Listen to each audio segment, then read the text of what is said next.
Thank you for watching ECSO News, where facts matter. I'm Allison Morgan. And I'm Amber Souther. We need your help identifying a suspect. On August 12th, the suspect in this picture walked into the Target on 9 Mile Road and stole several $100s worth of merchandise. If you have any information about this incident, contact the ECSO at 436-9620 or Crime Stoppers at 433-STOP. Investigator Melanie Peterson and myself are now here on the interview set, and since it's Tournament Tuesday, we figured what better time to have her here on the show. She has some of our wanted fugitives. Absolutely. Who do we have today? Well, thank you for having me on, Allison. Absolutely. This week we are featuring 3 wanted fugitives in our area. One is Antonio Paczowski, I believe. That's a quite difficult name, but hopefully I got it right. Antonio, if I have mispronounced it, though, you can come up to the sheriff's office and correct me. Sure, give her a call. But for those who may know Antonio, he is wanted on a driving while license suspended warrant. His bond is $5,000 through a FHP, Florida Highway Patrol is seeking him. And we have his spelling up on the screen. Yeah, and it's just, I did the best I could on that one. Again, call us if we pronounced it wrong. Absolutely. Our next wanted fugitive is Tesmario Davis. Tesmario has several fugitive warrants right now. He's wanted for operating a motor vehicle without a valid license, attaching registration plate not assigned. He also has a violation of probation for possession of a controlled substance without a prescription. 2 driving while license suspended convictions.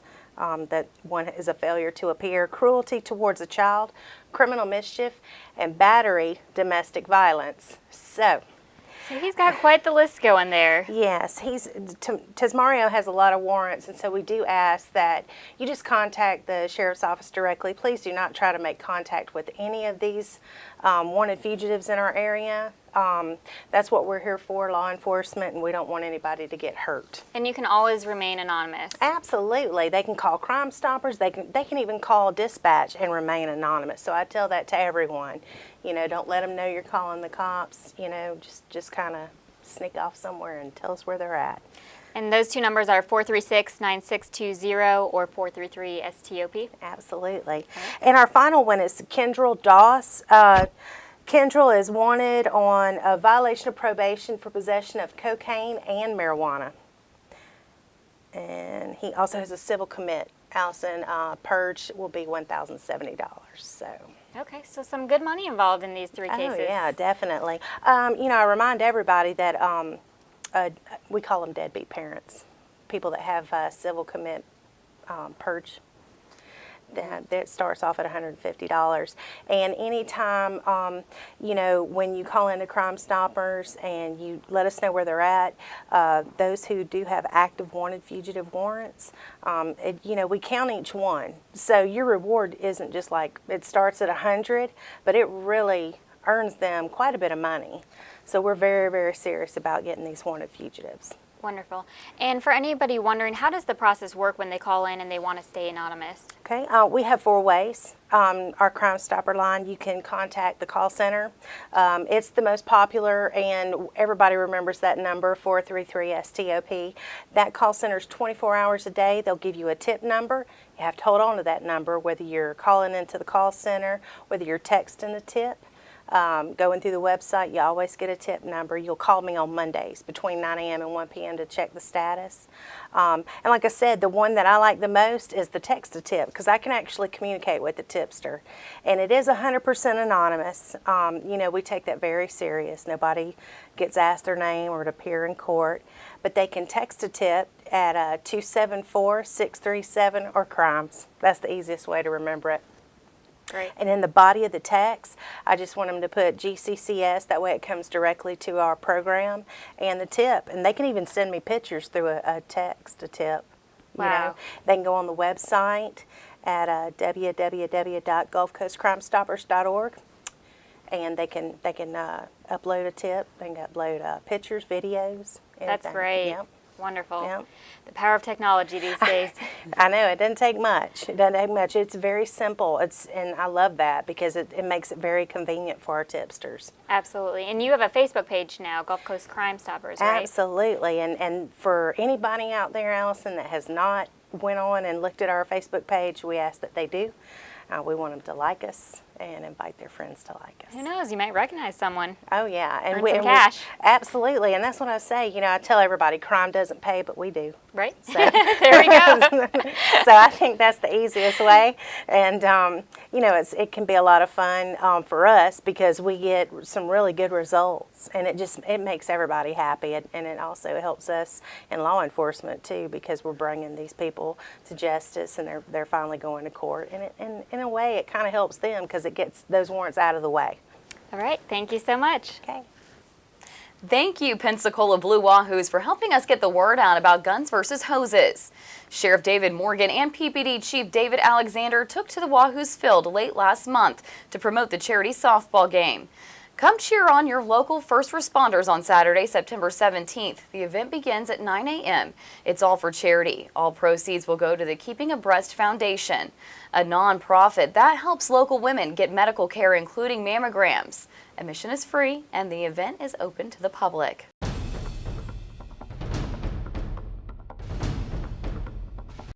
Each week on ECSO News, we have a missing person segment in hopes that you can help us find people who went missing from Escambia County. Here with me today is investigator Kevin Stimmel. Thank you for joining me. Thanks for having me. So who do we have today? I've got a couple different people today. The first person I'm going to air is a juvenile female. She's 17 years old. Her name's Daphne Anglin. She's been missing since August 27, 2016. The father has received some information that she's possibly in the Orlando, Florida area. However, he hasn't been able to confirm that, so we are working with agencies to try to locate her if she is in the South Florida area. However, he also received a phone call from a Jacksonville area code, so we're not really sure if the information that he's receiving it through his daughter. She has reached out to him via telephone and said, hey, I'm okay, I'm in Orlando, Florida area, but he also received some phone calls from some Jacksonville area code numbers. So we're not really sure if she's in Orlando or if she's actually in Jacksonville or where she may be. So if anybody throughout the state of Florida has seen her, it'd be greatly appreciated if you contact us or local law enforcement so we can help get her back to her dad. Great. And she's a juvenile, you said? Yes, ma'am. She's a juvenile. Her date of birth is, she's 17 years old. And has she gone missing before? We have not taken a report on her before. Okay. So she's not a habitual runaway out of Escambia County? She's not a habitual runaway out of Escambia County, no ma'am. Okay. So 436-9620 if anyone... Yeah, if it's local, 850-436-9620. If it's in the South Florida or any other area, just contact your local law enforcement and they'll be able to get in touch with us and work out the details in between that. Okay, wonderful. And who else do we have? I have another juvenile female. She is a little bit younger, around 14 years of age, and her name is Rodrigia Allen. She's been missing since August 27, 2016 also. We believe that she is still located here in the Escambia County area. She had a current violation of probation warrant out at one point in time too, and basically the reason for the violation was for her running away from home and not abiding by her parents' rules. So anyways, that's one of the reasons why we're trying to help locate her and help her parents out. Okay, and she went missing on the same day as the previous... yes, totally unrelated. Totally unrelated, okay. Both, that's what I was going to ask. were reported on August 27, 2016. Okay, but completely unrelated. Completely unrelated, yes ma'am. And is she a habitual runaway? Has she been known to? She has several priors for running away, and on all of the priors she was recovered in Escambia County, Florida, or the city of Pensacola. It's all in Escambia County. So we believe that she's still in Escambia County area. Okay, so 436-9620 if you know of her whereabouts, and also you can stay anonymous. Correct. If you wish to stay anonymous, you could contact Crime Stoppers through the, I believe they have an online thing now, probably www.crimestoppers.com, or 433-STOP, S-T-O-P, and they can contact me through them and get the right appropriate authorities to contact us. Wonderful. And the last person? The last person I have is a missing endangered adult that was reported recently, Monday, August 29th, so this Monday. And one of the reasons we're airing her today is due to some statements that she made to her significant other prior to going missing, the night prior to going missing. They were just kind of bizarre in nature, and that leads to some concern from us on the law enforcement side that she may be at risk to herself or others. So. Okay. And what's the process of reporting a missing person? Once someone is reported, what happens after that? What happens is you contact your local law enforcement. If you're here in Escambia County, you're going to contact Escambia County Sheriff's Office. Unless you live in the city of Pensacola, you contact the city police. But they'll send a law enforcement officer or a deputy out to your house. A deputy or a law enforcement officer will get the pertinent information about the missing person, whether it's a missing juvenile or whether it's a missing adult. And they will write a report about it, which in return, the report gets forwarded to me through a filtering system. And then every day when I come in, I pull new reports and begin an investigation on them. And is there a certain time that's better to report someone, or as soon as you think they may be in danger? Yeah, as soon as possible, especially with juveniles. Obviously, we'd rather take a report that they're missing and them not actually be, and you call us back 2 or 3 hours later and say, hey, he was just down the street at Little Johnny's house or whatever, and everything's okay, then we don't take the report for a day or two, and then we're that far behind in the investigation, then we're 2 days, 3 days behind in the investigation. So, and basically when the deputy takes the report, though, they immediately after getting the information for the report, they contact our dispatchers, and our dispatchers will enter the person into what's called NCIC, FCIC. It's the National Crime Information Center or the Florida Crime Information Center.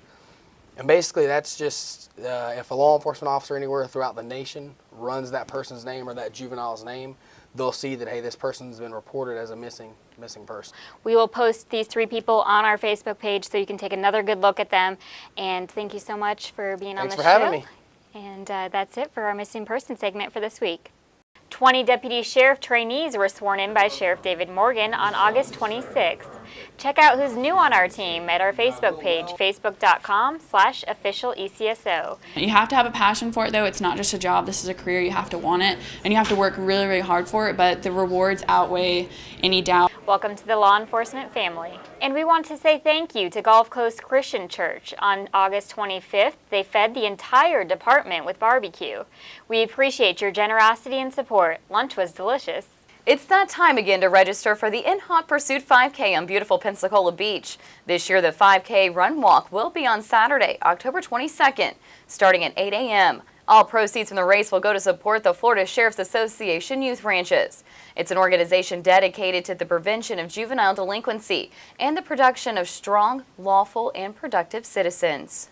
Our mounted posse showed off their skills during the 5th week of our Citizens Law Enforcement Academy. On Thursday, they did a demo and showed the class how their horses walk, trot, lope, and side pass. They also showed how the horses can be used for aggressive crowd control and assist in a vehicle rescue. The Escambia County Sheriff's Office Mounted Unit was formed in 2010 and is a volunteer unit of the Escambia County Sheriff's Office. Are you interested in learning how a neighborhood watch program works, or would you like to start a watch group in your neighborhood? Maybe you just want to learn how to keep your personal belongings and not be a target for criminals. Then a Neighborhood Watch Academy seminar is for you. Our next Neighborhood Watch Academy seminar is coming up on September 20th. We teach situational awareness. There's some discussion about active shooter, and there's also a bit of a discussion about a mindset that one can attain, which will make them somewhat impervious to crime. It's a one-evening seminar from 5 to 9 at the Sheriff's Office located at 1700 West Leonard Street. If you'd like to attend, sign up at escambiaso.com or call David Craig at 436-9281. The Escambia County Sheriff's Office just donated $14,000 to the Class Kids group. The money will be used to help search for missing children. Sergeant Andrew Hobbs had a chance to sit down with the organization to talk about the money and what their program does. Thank you, Amber. Today we have Brad Dennis, who is the National Coordinator for Search and Rescue for Class Kids. Thank you for being here. Yeah, thank you. So tell us about Class Kids for the viewers who don't know what your organization does. Yeah, Class Kids Foundation is a national missing children's organization. It was founded in 1994 following the abduction and murder of Polly Klaas out of Petaluma, California. And in 2003, Mark Klaas, Polly's father, asked me to create what we now call the Search Center for Missing and Trafficked Children. And that's hosted right here in Pensacola, Florida. It's a group of volunteers, about 100 strong, that go through an enormous amount of training to be proficient in what we do as far as search and rescue goes. But primarily we work with criminal style cases, cases that involve a child that has been abducted or a child that is being exploited. Excellent. Locally and recently, y'all were involved with the Sophia Best case, correct, from Gulf Breeze? Absolutely. Sophia disappeared from her home. It turned out that she had run away from her home, but at the time no one really understood exactly what the dynamics of the case was. So we worked with Gulf Breeze Police Department as well as the family. Ended up being able to track her all the way from Gulf Breeze to Phoenix, Arizona. From there, we got Phoenix PD and some other agencies engaged and involved in her case to be able to safely get her out. That's great. It's really good that people understand what your organization does and how important you are to our local community and nationwide. Recently, the Sheriff's Office donated $14,000 to Class Kids. Can you tell us about what that money's going to go towards? Yeah, I mean, that was a tremendous benefit to us. You know, we've always tried to be a support system and a support network for all of the local agencies here. One of the things that we really try to provide is our child safety events, our free child safety events. But more importantly, that integral command center that can liaison with law enforcement as well as the other search and rescue teams. So we kind of provide that management when a child goes missing, or any missing person in that case. And so the command center will be used for that. It'll be used to be able to manage all of those searches, be able to push out flyers faster for a child that is missing, but also get into the community and provide these child safety events. Excellent. And you are strictly by donations? Yes, we are all 100% by donations. Anytime that we supply our resources, it's free to law enforcement, it's free to the family, even if that means that we deploy teams, and we literally deploy teams all over the country from right here in Pensacola, but we cover all of those costs. Wow, that's great. If people want to donate to Class Kids, how do they do that? Really simple. Go to our website at classkids.org. That's KLAASKIDS.org. There's a section there, a PayPal section that they can donate. Again, it's all tax deductible because we are a 501c3 nonprofit. We also have an office here in town that's located at 7203 Pine Forest Road. And more than welcome to come by, check us out if you're interested in volunteering or donating. Excellent. I want to tell you that we just appreciate all the work and the help you give local law enforcement here. I cannot say enough about this organization. Thank you for joining us. Thank you. Really appreciate it. Stay tuned for Ask the Sheriff next up.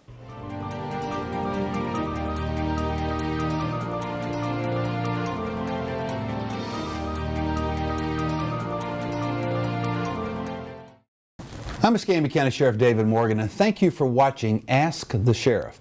This is your chance to ask me any questions you want answered about the ECSO. Our team hits the streets again, and here are some of the questions you asked. Could you explain to me what the Stand Your Ground law is? The Stand Your Ground law basically is the next generation of what used to be referred to as the Castle Doctrine. And in that doctrine, it was much more restrictive and specific in that if you felt your life was in danger, your family was in danger, business, etc., that you had a statutory requirement to continue to retreat till you could retreat no more before you could basically respond to the threat, up to and including the use of deadly force. That law then was superseded by what we now refer to as the Stand Your Ground law, which was kind of marshaled through the Florida Senate and the House by, I believe now deceased, Senator Peden, who was a physician who practiced in the Crestview area, as I recall. That doctrine is much more open in that you now have no requirement to retreat. Now, I can't get into specifics on this question. It comes up quite a little bit, by the way, in public forums, and as well as your question that we're currently, answering on, Ask the Sheriff. And the reason being is this: number one, so many of the questions are what if. Well, what if this circumstance happened, or what if that circumstance happened? And that clearly indicates that every situation is fluid, and specific in and of itself. So for me to answer the question, no one could really predict what the dynamics are in that very moment that you felt threatened, or your life was threatened, or your spouse or your significant other or a child, etc. And so it's almost impossible to answer that, not just from that perspective, but also from the legal perspective, because we always caution everyone that people always bring up the stand your ground law when they have to use deadly force, what they believe to be in defense of their lives or the life of another. But you need to understand that even if you invoke that particular statute, that it stands your ground, I believe that I was standing my ground, you still will have to go through the criminal justice system, meaning it will go through the review not only at the sheriff's office, we'll take the appropriate reports and interview people, but it will also be reviewed by the state attorney's office to assure that your actions were in compliance with the stand your ground law. So again, that's a legal question that I am not qualified to answer, and I'm not actually authorized to answer that by law, because that would require a specific answer to a specific instance and how you applied the use of deadly force. And so therefore, I think that should be deferred to a state attorney's office, or if you have a private attorney, to ask that.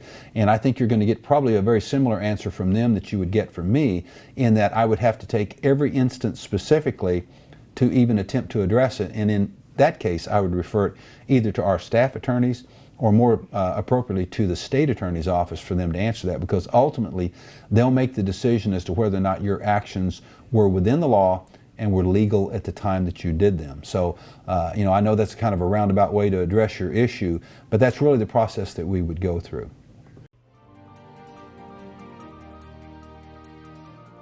There's a lot of similarities, Allison, between civilian law enforcement and the military. While the military, of course, is much stricter in its control of its personnel and the living conditions, etc., it's a much more communal organization than civilian law enforcement is. There's so many things that are parallel to the military. We wear uniforms, we carry guns, we have a rank structure, we have a standard that we're compelled to operate and live by that's much higher than the standard, for the average civilian. And I make no secret of the fact that, we expect so much more from our law enforcement officers. Why? Because we enforce the law. And so the law has to apply to us doubly if we're going to enforce it against, our fellow citizens, because most people never consider it. I'll be honest with you, I consider this every day. When I commission a law enforcement officer on the low end of their authority, I want to emphasize the low end of their authority, they have, by law, the permission and authority to take your freedom from you by virtue of the fact that they're law enforcement officers. In the extreme, they also have the authority under the appropriate circumstances to take your life. That's a tremendous amount of authority to invest in any individual in our society. And so, again, we have a very high standard that we've maintained at the sheriff's office since I've been sheriff. And again, I would put our record up against any previous administration as far as our arrests, our enforcement of the law, and also our integrity and our honor and our professionalism, I think, has grown by leaps and bounds over the last 8 years. And so, again, I couldn't be prouder of the men and women of the Escambia County Sheriff's Office. And so that background, I think, from the military brought me in with a clear understanding of what we needed to do to raise the professionalism at the Escambia County Sheriff's Office. And I will tell you, again, I couldn't be prouder. The men and women here have stepped up to the plate. That's why you hear in Escambia County today a phrase that I'm just extremely proud of. People refer to our sheriff's department, not the sheriff's department. They refer to our sheriff's department. That means that we have been embraced by this community and that our citizens are here to stand with us and to help us. And so that's why Escambia County is such a great place to live. Probably most importantly, what I bring to the office is the emphasis in the military, which again, I did a career in the United States Air Force. I retired after 20 years as a security police officer and a short time with the Office of Special Investigations. We're required as commissioned officers to attend courses on leadership. There's Squadron Officer School, there's Air Command and Staff College, Air War College. I did Squadron Officer School and Air Command and Staff College. I did not attend Air War College. And then in addition to all of that emphasis on leadership and management, not only of people, but of your resources, budgeting processes, the higher you go in the rank structure, you're training now at an executive level. You're not just at a street level, you're at the executive level. And then you're evaluated on this throughout your military career. And you can end a career if you don't show the leadership qualities that they look for in an executive and also practice those principles. And so I would say the military background has assisted me the most in bringing that culture and that understanding to the Escambia County Sheriff's Office.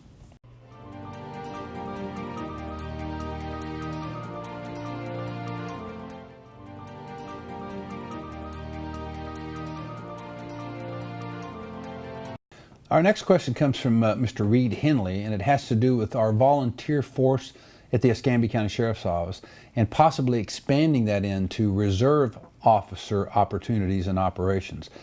Well, unfortunately, Mr. Henley, the problem that we have with our reserve officers, and this was a change some years ago to the Florida statutes, there used to be a Sheriff's Auxiliary program where you could take civilians and put them through a very short course, and they were commissioned officers that would work with other fully commissioned officers, if you will, and also some of those were grandfathered. I think we still have one gentleman that's with us that comes under the old auxiliary program.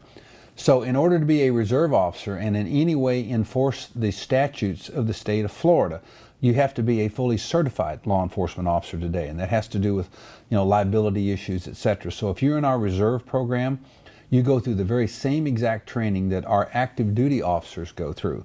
And so there's no way I as a sheriff can lessen the statutory requirements for someone to come in and do an on-the-job training program, if you will, to somehow get certified through the state of Florida. You have to go through a certified academy, get the instruction, then go through our local FTO program, which is, under a field training officer, get that upgrade, set for the state exam, pass that test, and then become fully certified. Unfortunately, there's no way that I can lessen any of those statutory requirements. However, we have a robust program for volunteers. We can't keep our precincts open without volunteers.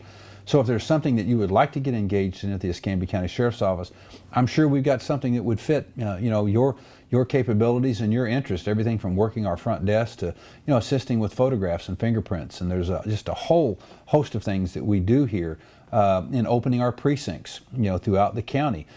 We couldn't keep them open without our volunteers. So if you want to work a precinct in your neighborhood for a couple of hours a week, that would aid us tremendously. So, come on down to the Escambia County Sheriff's Office and, get a volunteer application and fill out the paperwork, and we'll do the requisite background checks. And again, I think we can find a place for you. And thank you for being interested in being engaged not only with the Sheriff's Office, but helping us better Escambia County.